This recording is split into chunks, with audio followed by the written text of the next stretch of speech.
Hello everyone, this is Vidyadhar. Welcome to let's level up. आज के video में हम टॉप 5 पेंट्रेट पार्ट 23 डिस्कस करने वाले हैं। यदि आपने इससे पहले के पार्ट मिस किए हैं तो जाकर ज़रूर देखिए, काफ़ी इम्पोर्टेंट सीरीज़ है। तो शुरू करते हैं। क्वेश्चन नंबर 1 है, प्रकाश के विवर्तन के लिए अवरोधक का आकार होना चाहिए। तो देखिए ऑप्शन दे रखे हैं, प्रकाश की तरंगदैर्ध्य की कोटि का, प्रकाश की तरंगदैर्ध्य से बड़ा, प्रकाश की तरंगदैर्ध्य से छोटा, या कुछ भी हो सकता है।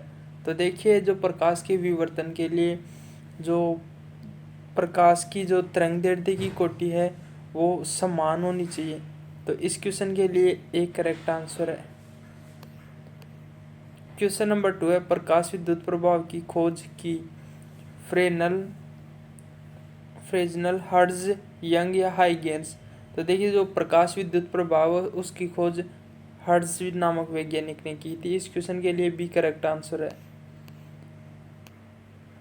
क्वेश्चन नंबर 3 है, कांच का एक उत्तल लेंस एक माध्यम में है जिसमें वह कांच की समतल प्लेट के जैसा कार्य करता है, उस माध्यम का अपवर्तनांक होगा। तो देखिए कांच की एक क्वेश्चन में बोल रहा है कि कांच का एक उत्तल लेंस है जो किसी माध्यम में है और वह कांच की समतल प्लेट के जैसा ही कार्य करता है, मतलब जो माध्यम है वो उसी की तरह का दिखता है, तो उसका अपवर्तनांक होगा। तो देखिए इस प्रकार के क्वेश्चंस के लिए हम एक उदाहरण से समझ सकते हैं। मान लो ये कोई वाटर है, मान लो अगर वाटर में कोई ऐसा पदार्थ डाल देते हैं जो कि जिसका अपवर्तनांक वाटर के तुल्य होता है, तो वो पदार्थ भी वाटर की तरह ही दिखता है, ट्रांसपेरेंट हो जाता है सब कुछ। तो इसी हिसाब से कांच के अपवर्तनांक के बराबर होगा, मतलब उस जो माध्यम में डाला गया है उसका अपवर्तनांक कांच के बराबर है, इसलिए वो उसी की भांति दिख रहा है। तो इस क्वेश्चन के लिए C correct answer. Question number 4 है, पृथ्वी के चुंबकीय ध्रुव पर पृथ्वी के चुंबकीय क्षेत्र के किस घटक का मान कितना होगा। चुंबकीय क्षेत्र के क्षैतिज घटक, ये गलती हो गया, क्षैतिज घटक की बात हो रही है। तो देखिए जो हॉरिजॉन्टल कंपोनेंट होता है बी एच होता है बी कोस थीटा।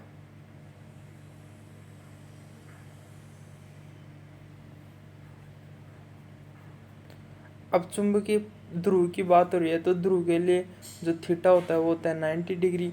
तो B H is equals to B cos 90 0। तो इस क्वेश्चन के लिए 0 एक करेक्ट आंसर है। क्वेश्चन नंबर 5 है, किसी छोटे चुंबक के मध्य बिंदु से समान दूरी पर रखी है अक्षीय तथा यह नहीं है, किसी छोटे चुंबक के मध्य बिंदु से समान दूरी पर रखी अक्षीय तथा निरक्षीय स्थिति में चुंबकीय क्षेत्र का अनुपात। तो देखिए अक्षीय और निरक्षीय स्थिति पर चुंबकीय क्षेत्र हो या विद्युत क्षेत्र हो, दोनों के लिए 2kp/r³ होता है अक्षीय की कंडीशन में, और निरक्षीय की कंडीशन में ओनली kp/r³ होता है। दोनों का अगर हम अनुपात लेते हैं तो 2:1। तो इस क्वेश्चन के लिए बी करेक्ट आंसर है। क्वेश्चन नंबर 6 है, दो समांतर चालकों में परस्पर विपरीत दिशाओं में धाराएं प्रवाहित हो रही है वह। तो देखिए इस प्रकार के क्वेश्चन पूछे जाते हैं। मान लो दो कंडीशन होती है, सेम डायरेक्शन में प्रवाहित हो रही हो या फिर दोनों में समांतर तारों में विपरीत डायरेक्शन में धारा प्रवाहित हो रही हो। तो इस कंडीशन में आकर्षित होता है, इस कंडीशन में जो तार होते हैं वो एक दूसरे को आकर्षित करते हैं। अगर विपरीत दिशाओं में प्रवाहित हो रही हो धाराएं तो ये एक दूसरे को प्रतिकर्षित करते हैं। तो इस क्वेश्चन के लिए बी करेक्ट आंसर है। इसको ऐसे भी याद रख सकते हैं, जो हमारे बिजली लाइन की लाइनें होती हैं, बिजली की लाइनें होती हैं, उनमें कई जगह जहाँ लाइनें पास पास होती है तो उनके अंदर कुछ डाला जाता है, कुछ अलग पदार्थ, जिससे कि वो पास पास नहीं आए। क्योंकि अगर उनमें एक साइड में धारा प्रवाहित होती है तो एक साइड में होगी तो उन पर बल लगेगा, आकर्षण बल लगेगा, तो वो टच होने का डर होता है, इसलिए वहाँ पे कुछ अलग कुछ डाला जाता है। इस क्वेश्चन के लिए बी करेक्ट आंसर है। क्वेश्चन नंबर 7 है, संलग्न चित्र में ए बी बिंदुओं के बीच समतुल्य प्रतिरोध होगा। तो देखिए इसमें पहले इसको सोल्व करते हैं। तो देखिए इस प्रकार के मान लेते हैं पी क्यू आर एस। अगर P/Q = R/S होता है, तो ऐसी कंडीशन व्हीटस्टोन ब्रिज की होती है, जिसमें हम सोल्व करते हैं इन दोनों का श्रेणी क्रम और इन दोनों का श्रेणी क्रम और फिर इस कार्स का समांतर क्रम।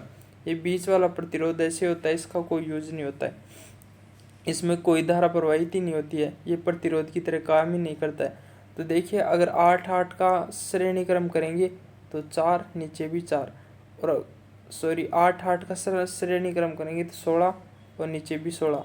अब 16 का समांतर क्रम करेंगे तो 16/2 8, तो 8 8 8 8 दिया 24। तो इस क्वेश्चन के लिए सी करेक्ट आंसर है।